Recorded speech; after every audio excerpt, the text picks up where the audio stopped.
ওই আব্বাস ভাইকে সবসময় ডিস্টার্ব করে।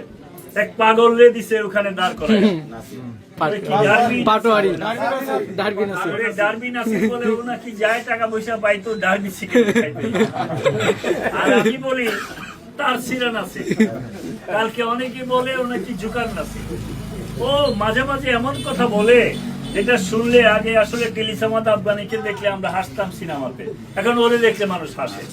ও যেখানে যায় ওই বাজারে সমস্ত লোকজন হাসে। ওই নাসিরকে দিয়ে আব্বাস ভাইকে অনেক চেতানোর চেষ্টা করা হয়েছিল। ভদ্রলোক এত ধৈর্যের পরিচয় দিয়েছেন, আমি আসলে আব্বাস ভাইকে সেলুট জানাই। এই ভদ্রলোক এত ধৈর্যের লোক না, ধৈর্য ধরেছেন। আমরা 12 তারিখ পর্যন্ত ধৈর্য ধরবো। 12 তারিখের পরে যে বেয়াদবরা মাত্রা অতিরিক্ত বেয়াদবি করেছেন, প্রতিটা বেয়াদবির বিচার আমরা করব।